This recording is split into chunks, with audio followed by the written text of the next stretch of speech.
Homenaje a Ida Rodríguez Prampolini. Ida Rodríguez Prampolini fue alguien excepcional, como persona, como maestra, como amiga, no solo por su talento y cultura, su independencia o su entusiasmo para emprender nuevos proyectos, sino también por su atractivo personal y su integridad. Ida vivió su excepcionalidad con naturalidad, sin pretensiones ni ambiciones mezquinas, con una especie de modestia elegante, cada vez más rara en estos días. Quienes tuvimos la fortuna de ser sus alumnos y de haber estado cerca de ella por más de 50 años, conocimos su generosidad y esa combinación peculiar del rigor y la exigencia en el trabajo, con la amabilidad y la apertura para interesarse por muchas cosas más allá de lo estrictamente académico. Releyendo algunos de sus libros, nos preguntamos por la manera en que consiguió combinar el compromiso político y el rigor crítico, que no fueron nunca solemnes ni dogmáticos, con un auténtico entusiasmo por las obras estudiadas, aun si no estaba de acuerdo con las motivaciones de sus autores o con sus objetivos estéticos, como por ejemplo en el caso del surrealismo y de sus análisis sobre otros pintores. A pesar de sus cuestionamientos, los análisis que presenta sobre sus obras no son solo descripciones cuidadosas y bien informadas, sino ante todo, como se espera de la buena crítica, un camino a la apreciación. Tampoco son meras apologías, aun si se trata de artistas a los que dice admirar, como en el caso de Herbert Bayer, como desafortunadamente sucedió a una buena parte de la crítica de arte de mediados del siglo pasado, que adquirió el papel de promotora o propagandista de las obras estudiadas. Para muchos de nosotros, su curso de arte contemporáneo fue un descubrimiento, no solo para comprender el arte que entonces nos parecía poco accesible,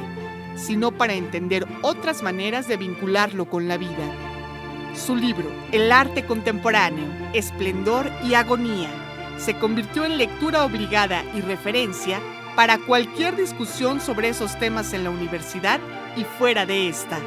Además, le preocupó siempre que su trabajo cumpliera una función útil, más allá del interés que ella creía efímero de sus interpretaciones personales, como lo expresó en la nota introductoria a la segunda edición de su Historia de la Crítica de Arte en México en el siglo XIX. Entre los libros que he publicado, 1977, es este, sin duda, al que le tengo más cariño, esencialmente por dos razones. La primera, porque se trata de un libro del que se puede prescindir del prólogo, es decir, de mi enfoque personal, sin que se pierda sentido. No obstante, lo que nos interesa ahora, además del valor de los documentos ahí reunidos, es encontrar su voz en este y sus demás escritos. Sin desdeñar su afán por tener siempre en cuenta a sus públicos y por afiliar su trabajo con intereses sociales o colectivos, podemos afirmar que queremos especialmente seguir la claridad de sus ideas, la persistencia de sus intereses y sus maneras de relatar al mismo tiempo, como por ejemplo en los volúmenes sobre la historia de la crítica de arte antes mencionados, la historia de los cambios en las nociones de crítica en el periodo estudiado, con la relación simultánea del desarrollo y cambios en sus posturas, tanto políticas como estéticas, a lo largo de su obra. Este es un tema que merece un estudio cuidadoso. Aquí puedo mencionar solamente una posible clave para articularlo. Como saben bien todos los que conocen su obra, Ida solía contraponer dos enfoques en la producción artística que se presentaban casi siempre como irreconciliables. Como dice al inicio de su libro sobre Herbert Bayer, por un lado está la corriente que sigue al llamado arte por el arte, que basa la creación en el individuo aislado e independiente, no solo de todo compromiso social, sino alejado generalmente de toda preocupación religiosa, política y ética que trascienda su individualidad. Como contraparte está la de aquellos artistas que de una u otra manera se inclinan por un arte que pretende y trata de servir a la sociedad. Su interés por este artista se debió a que le parece que su obra consiguió conjuntar esos intereses. Pero no es tanto esto lo que me interesa destacar aquí para terminar con una sugerencia para seguir leyéndola y estudiando su trabajo, sino solamente mencionar que de manera implícita en esta crítica, que ella modificó y revisó muchas veces, llevándola incluso a buscar maneras de realizar ese compromiso fuera del arte en otras tareas y proyectos, está también una forma de articular la historia del arte contemporáneo que podría explorarse de modo más sistemático hasta nuestros días. Lo que Ida considera como una limitación del arte de la primera mitad del siglo XX, esa separación de orientaciones, puede verse también como una limitación de las maneras de narrar las historias del arte y de la vida política y económica como algo separado, como historias paralelas que se tocan solo de modo anecdótico, o viendo a la segunda como un mero contexto o trasfondo del desarrollo del arte. Si por el contrario se exploran las maneras de vincular estas prácticas y así emprender reconstrucciones más complejas de su desarrollo, como de hecho se ha intentado en diversas versiones de historias sociales del arte, pero con otras limitaciones que no podemos discutir aquí, siguiendo las sugerencias puntuales del trabajo de Ida, podríamos descubrir otras maneras de articular estas prácticas en aspectos valiosos y poco explorados de su obra.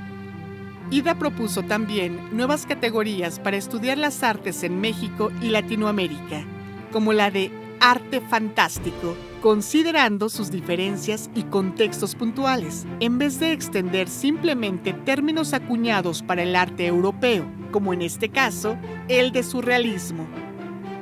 Estas y otras propuestas contribuyeron a generar un punto de vista propio, aunque flexible y abierto al cambio, que puede rastrearse a lo largo de su obra como crítica. En un volumen póstumo que recopiló uno de sus alumnos más jóvenes, Cristóbal Andrés Jácome, Ida Rodríguez Prampolini, La crítica de arte en el siglo XX, se reunieron textos escritos desde mediados de los años 50 hasta los años 90, que completan la labor emprendida por la autora en la colección a la que nos referimos al inicio sobre la crítica de arte en el siglo XIX. Vista desde el presente, a pesar de la constancia de sus convicciones, podemos constatar que su vida y su trabajo se caracterizaron más por la participación comprometida, aceptando riesgos y asumiendo contradicciones, que por la defensa de posturas consolidadas dentro de los marcos del trabajo académico más convencional. Realizó búsquedas y acercamientos con los jóvenes artistas e innovadores de su tiempo con gran frescura, involucrándose en sus experimentos sin una agenda teórica rígida y con apertura para incluirlos en la crónica de esos recorridos.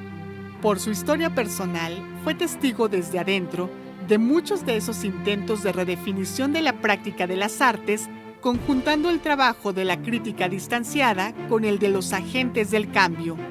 Dialogó también con críticos destacados de mediados del siglo pasado, como en el caso de sus conversaciones con Harold Rosenberg, crítico marxista, conocedor de la escena del arte de los años 60 con posturas afines a la suya, y estuvo presente en los debates públicos sobre la cultura en México durante muchos años.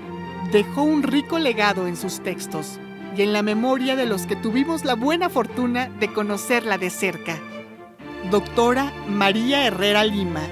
Instituto de Investigaciones Filosóficas, UNAM.